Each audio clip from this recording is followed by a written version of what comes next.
Hey everyone, it's John, and today we're going to continue back on the CCNP based Switch video series. And in this video, what we're going to be doing is looking at HSRP, which is Hot Standby Router Protocol.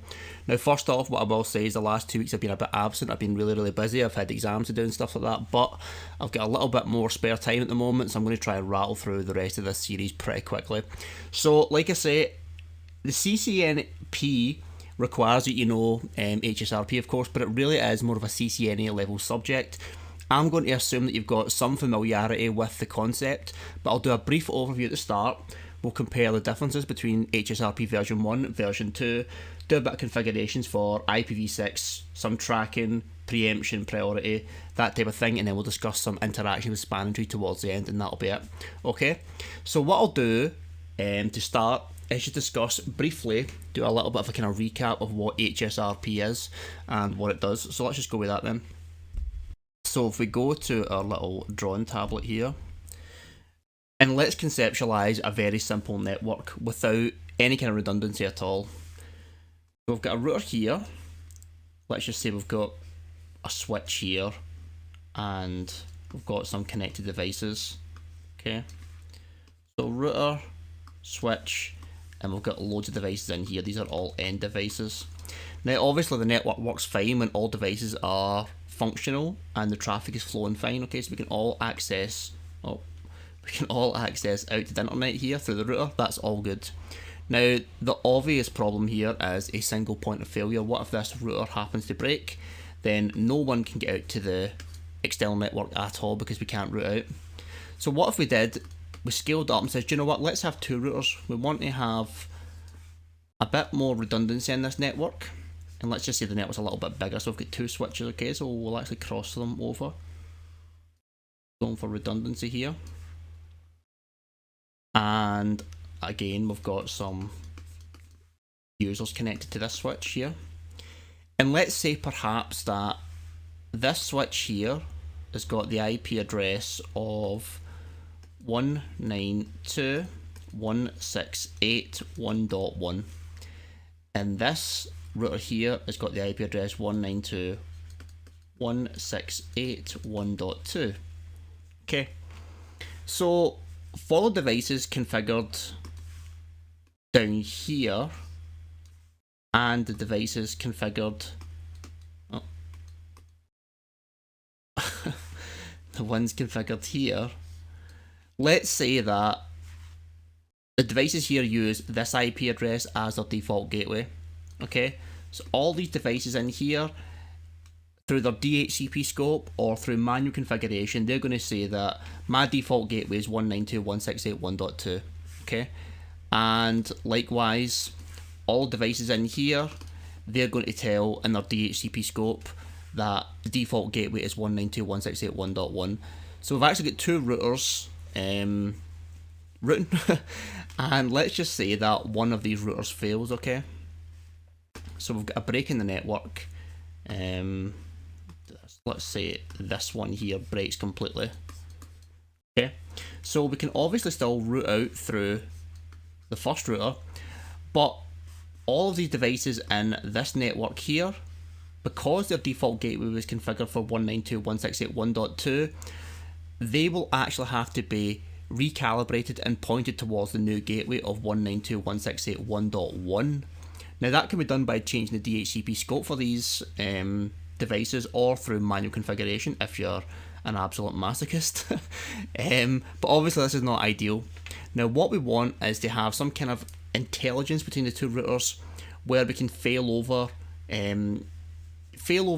quickly and simply and transparently. Okay, so what if we introduced this concept called HSRP? Now what HSRP is going to do, it's going to do the same type of thing. So let's just draw the same type of network, and we've got 2 routers, 2 switches. We'll cross them over just like that, and again we've got some devices connected here and some devices connected here. Now what we're going to do this time actually, and let's keep the same IP addressing scheme.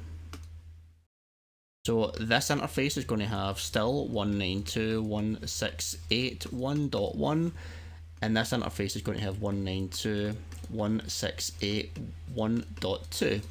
Now, instead of telling the devices in this network that the default gateway is 192.168.1.1, and telling the devices in this network that their gateway is 192.168.1.2. What we're going to do is we're going to have these two routers talk to each other, and they're going to use what's called a virtual IP address. Okay, and the virtual IP address is going to be effectively a shared address, and we'll just give it the last address in the network, so 192.168.1.254. okay, and we can just tell all of the devices here to use that address. So that means if this router here is being the active router and routing out all the traffic for the network, if it breaks, we can just fail over to this router here and still shoot the traffic out here, and none of these devices in this network or this network need to change any of their configuration. It's just going to fail over. So that's just the kind of basic concept of why HSRP is there. It kind of gives you redundancy, effectively. That's what it is, redundancy and fast failover. And you can also do things like having some kind of pseudo load balancing. So what does that actually look like? So if we have a look at it, you know what, actually what I'll do is I'll go back to the drawing board, because before I discuss load balancing, I think we should just touch upon the concepts of active and standby. So as I was kind of hinting at there, let's just draw this network again quickly. Connect you, connect you, connect you. So both these routers are sharing this virtual IP address, okay? So 192.168.1.254. Now, for this IP address, only one of them is actually going to be active. That's going to be the one that's going to route the traffic for that. So let's just say this is router 1, router 2. Let's say we configure router 1 to be the active one and router 2 to be standby. So I'll make this active and standby. So what that means is that for all the traffic here, it's actually all going to go one way. It's going to go across here, and from this part, it's going to go across here all towards the active router and then be routed out this way, okay? Now, this is fine in terms of redundancy, because like I say, if this fails, this one now knows to take over, and effectively the traffic will be rerouted, and now it will go across this way and out of this one. But when the actual device is up and running, then obviously one is just sitting idle, it's not doing anything. So what we're going to do is discuss about the concept of this kind of pseudo load balancing, and you can do it on a kind of a per VLAN basis. So what you would do is, for each VLAN, let's say we've got 2 VLANs, okay? We've got 2 VLANs, we've got... I'm an expert at drawing this topology.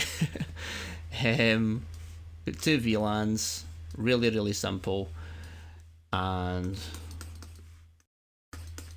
let's just keep it extra simple. Let's just say all of the VLANs, VLAN 10 are all here, and VLAN 20 are all here.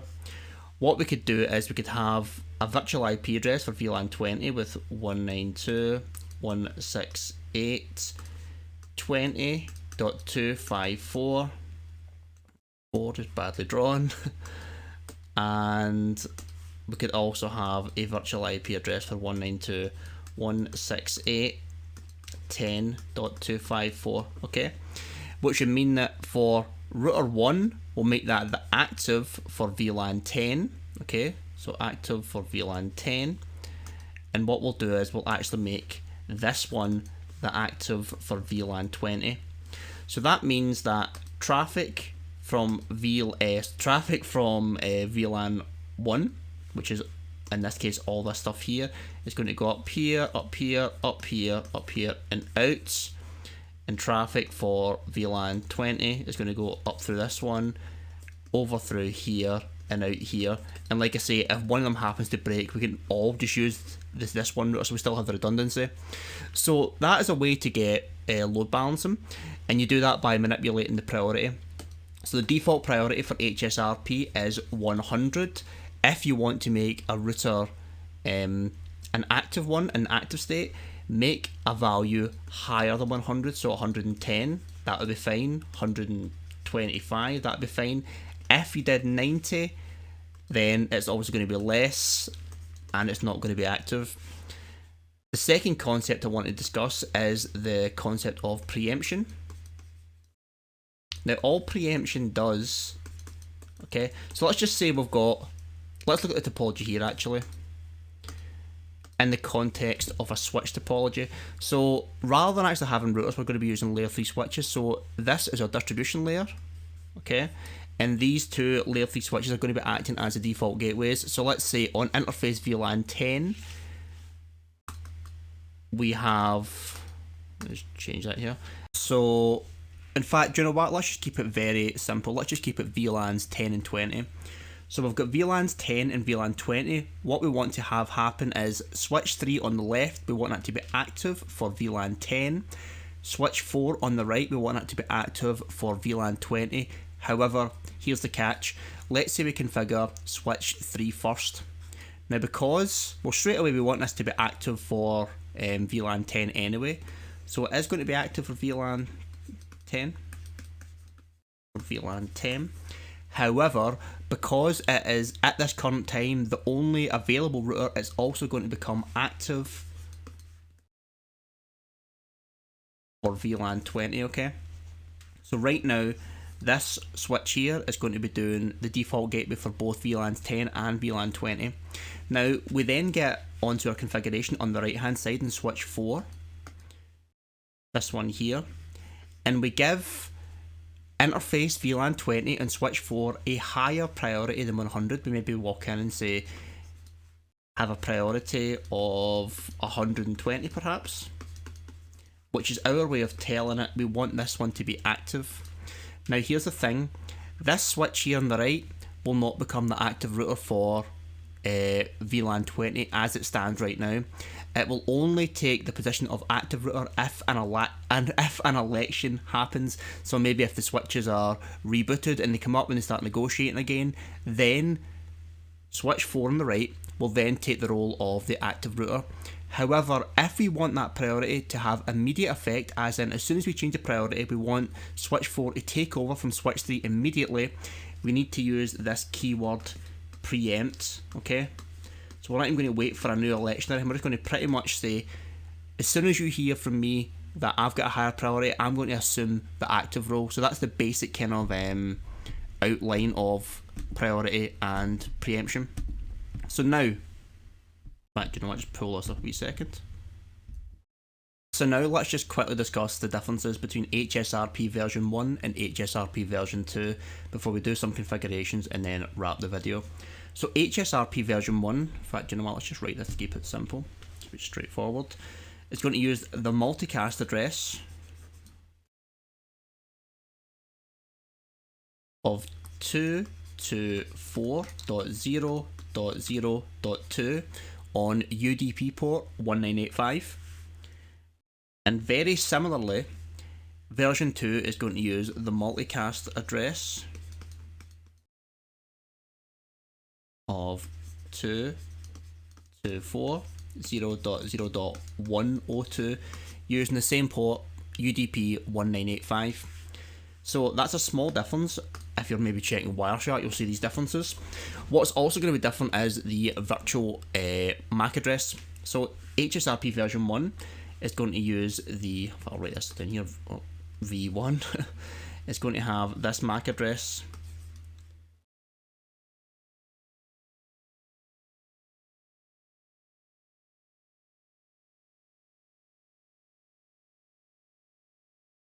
Now let me just break this down. See this first part here? This is just a Cisco multicast, that's just denotes that we're on Cisco.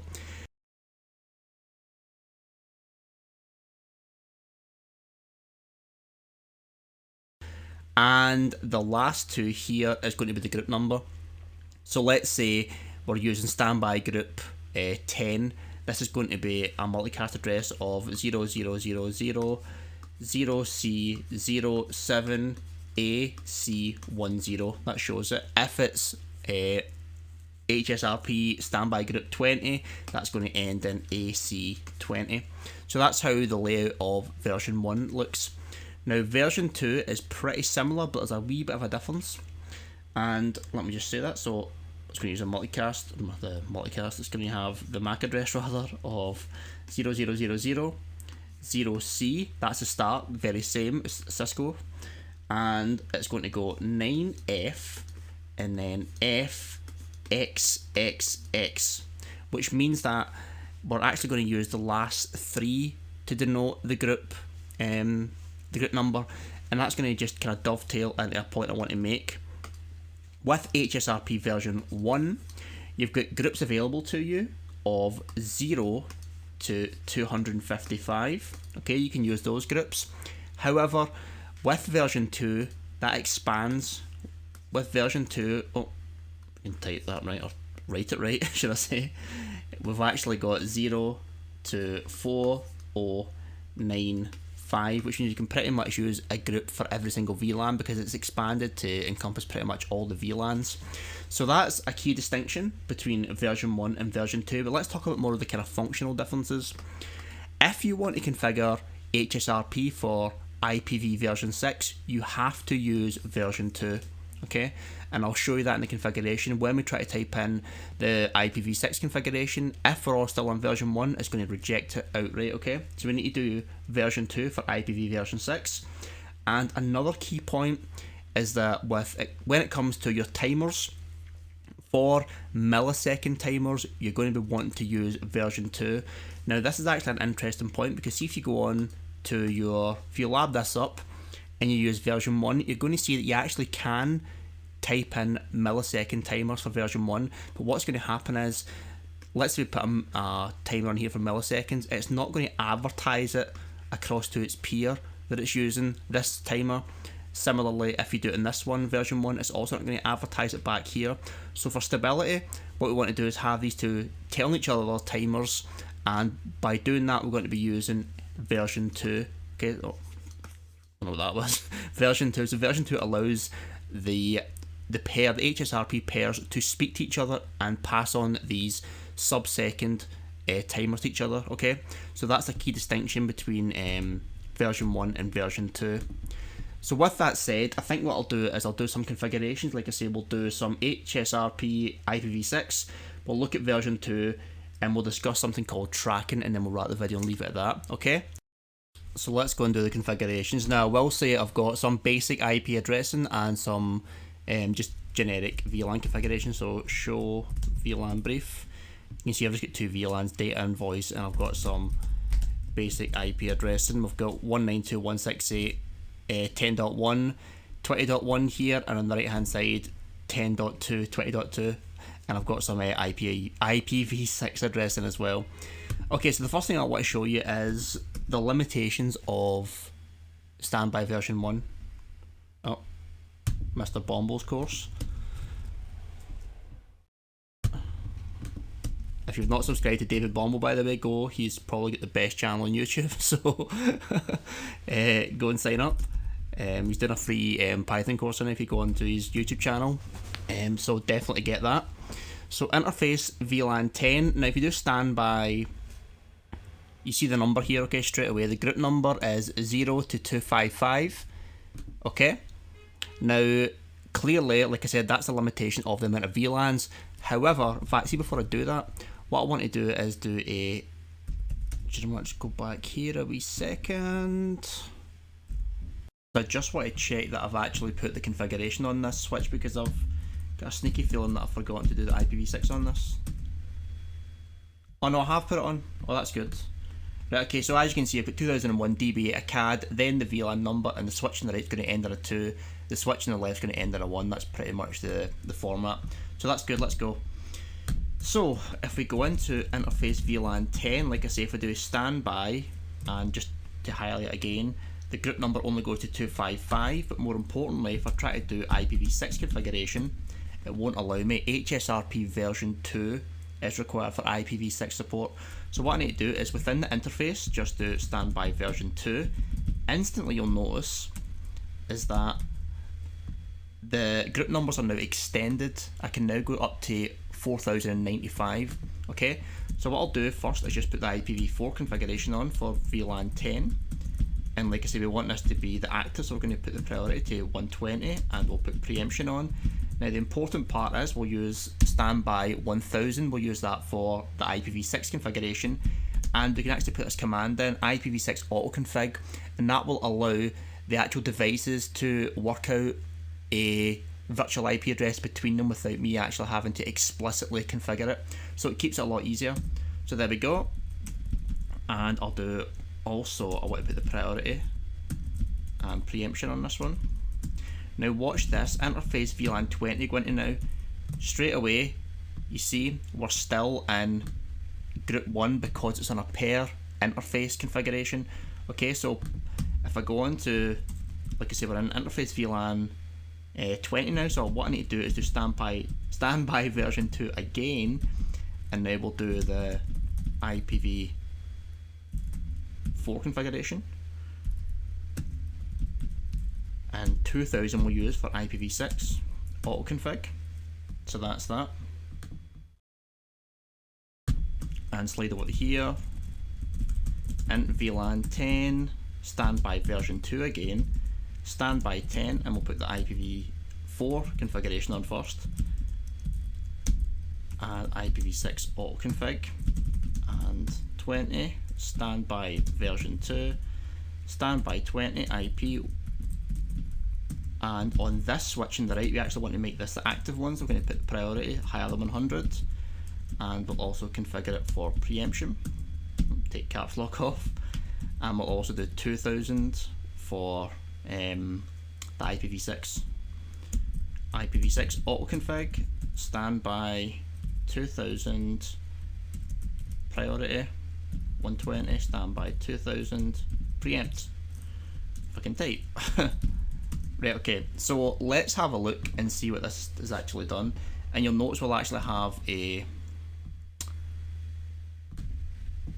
virtual IP negotiated for us.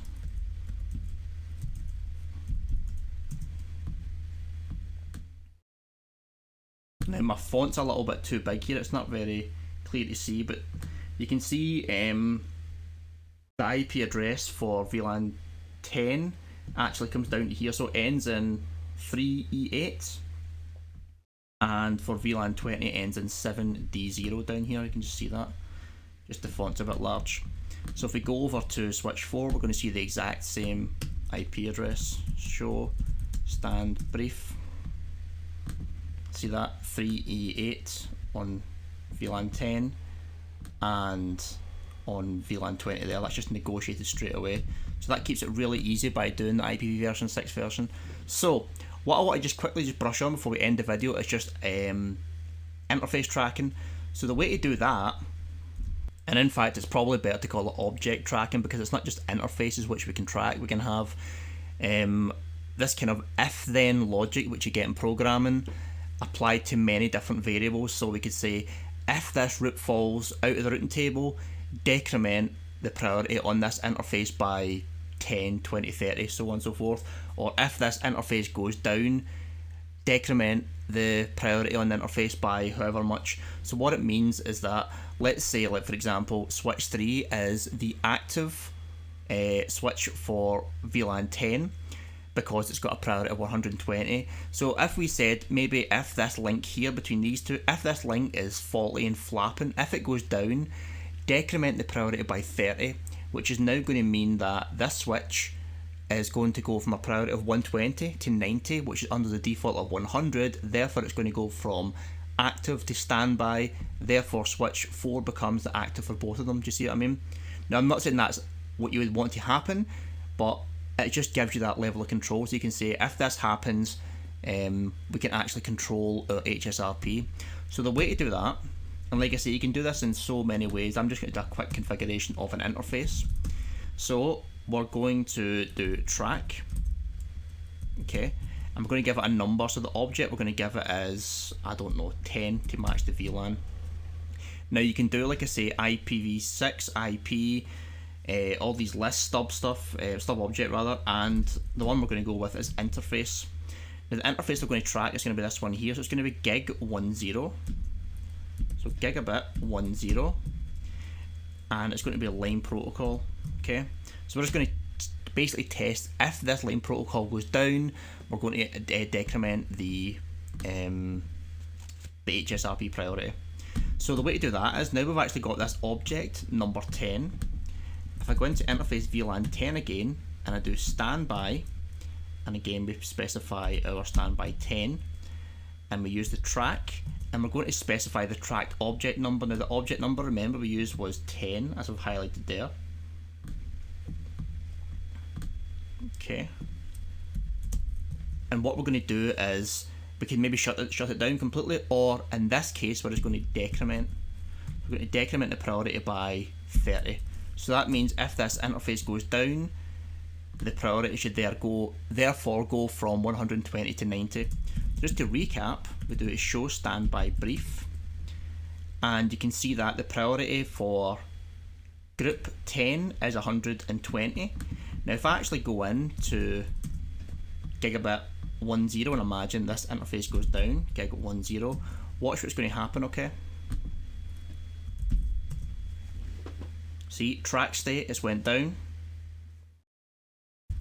and if we run that command again, show standby brief, you'll see that the priority is now 90, okay? So what's eventually going to happen is it's going to fail over and go towards the other one. If I had preemption configured on the interface, I didn't actually configure preemption on all interfaces, but if that was configured for all, it would then fail over immediately. So that's basically the theory behind object tracking. And like I say, it can come in many flavours. You can do it per, if a certain route comes out the table, you can shut this down, you can do a lot of things. So it just gives you a little bit more control over HSRP.